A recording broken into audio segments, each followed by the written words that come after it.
What if I told you that holding a grudge is like drinking poison and expecting the other person to suffer? I know that might sound ridiculous, but that's exactly what happens when we refuse to forgive. Holding on to resentment is like carrying a backpack full of rocks everywhere you go. The weight is unbearable and it slows you down. But worst of all, you're the one choosing to carry it. Now imagine setting that backpack down. That's what forgiveness feels like. However, if we're being real, forgiving someone is one of the hardest things to do, especially when the person who hurt you hasn't apologized or doesn't even seem to care. So why should you forgive?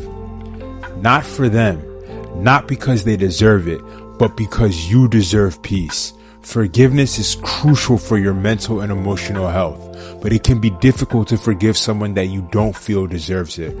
But let's face it, people say just forgive and move on like it's easy, but if it were that simple, everyone would do it. But for your own good, you have to free yourself from the pain of the past and finally move forward without carrying that heavy backpack of anger and resentment. Let me start with a common myth. Forgiving someone doesn't always mean that what they did was okay. It doesn't mean you have to trust them again, you have to be friends, or that you even have to let them back into your life. Forgiveness is not about any of that at all. It's about reclaiming your power. When you hold on to resentment, you're allowing someone else's actions to control your emotions. They may have hurt you once, but every time you replay the situation in your mind, you're the one reopening the wound. Take a second and think about it. How often do you lose sleep over something someone else did? How many times has one painful memory ruined what would have been a good day? Meanwhile, the person who hurt you, they're out there living their best life, probably not even thinking about what they did. So why should they continue to have that power over you? Holding on to grudges of any kind comes with a cost. Holding on to anger doesn't punish the other person, it punishes you. On top of that, psychologists have found that resentment and grudges leads to a variety of different things. Increased stress and anxiety, higher blood pressure, a weaker immune system, and increased risk of heart disease. There's even research showing that people who hold on to grudges tend to die earlier than those who practice forgiveness. Think about that. Simply by refusing to forgive, you're literally damaging your own health while the other person remains unaffected. If forgiveness brings us peace, why is it so difficult? A lot of us know these reasons, but I'm going to break them down. A lot of us have the belief that forgiving means losing. Due to our prideful nature, sometimes it feels like if we forgive, we're letting the other person win. Or that if we let go, we're saying their actions didn't hurt us. But here's the truth. Forgiveness isn't weakness. It's really strength. It takes power to say, I refuse to let this control me any longer. Another reason people refuse to forgive is the fear of being hurt again. For many of us, forgiveness feels dangerous. We get to thinking that if I forgive them, won't they just hurt me again? But you have to remember, forgiving someone doesn't mean trusting them again. It doesn't mean allowing toxic people back into your life. You can forgive from a distance. Another reason people don't forgive is they feel they need an apology. And this is a huge one. So many of us hold on to resentment, waiting for the other person to apologize before we let go. But what if they never do?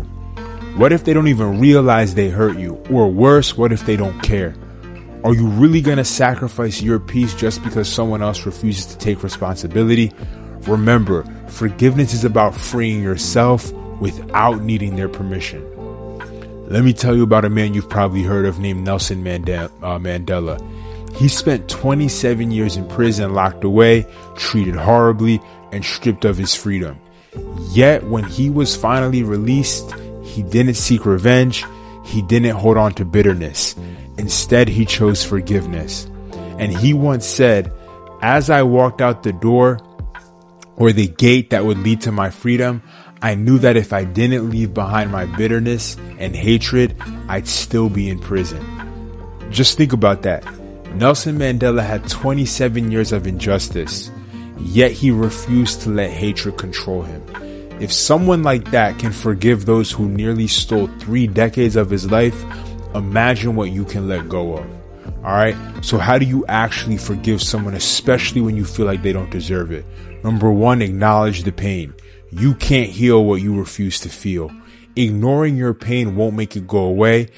Allow yourself to process what happened, write it down, talk to someone you trust, or just sit with your emotions. Forgiveness doesn't mean pretending you weren't hurt. It means choosing not to let that hurt define you. Number 2, shift your perspective. This one is tough, but it's crucial. Try to see the situation differently. Remember this, hurt people hurt people. That doesn't justify their actions, but it helps you understand them.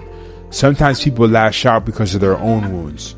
Recognizing this can help you detach emotionally, or even better, not take their actions personally. Number 3, stop expecting closure. If you're waiting for an apology, stop, because it doesn't always come. You don't need their words to move on. You don't need their regret to find peace. Decide that you're in control of your healing, not them. Number 4, release the story you keep telling yourself. One reason we struggle to forgive is that we keep replaying the story in our minds. Each time you relive the pain, you deepen the wound. It's time to let go of the narrative. Instead of thinking they betrayed me, try shifting to, I'm stronger because of what I went through. And number 5, practice empathy for yourself. Empathy isn't just for the other person, it's for you. Forgiving yourself is just as important as forgiving others. Maybe you made mistakes, maybe you wish you handled things differently. That's okay. Let go of the guilt and give yourself the grace you give someone you love. And lastly, choose peace over being right. Ask yourself, would you rather be right or would you rather be free? Some battles just aren't worth fighting. And sometimes the best revenge isn't proving someone wrong, it's moving on and living your best life. And I'm telling you, once you start to forgive people, you feel different, you feel empowered. Imagine waking up and feeling light. No bitterness, no anger, no resentment, or just imagine no longer being triggered by what happened. That's the power of forgiveness. Because at the end of the day, forgiveness isn't a gift for them, it's a gift for yourself. So if you've been holding on to something, maybe today is the day you start letting go. I look forward to seeing you in the next video. I'm thankful for all the love I've gotten so far, and I promise I'll continue to get better at this. In the meantime, stay humble, keep going, and be blessed.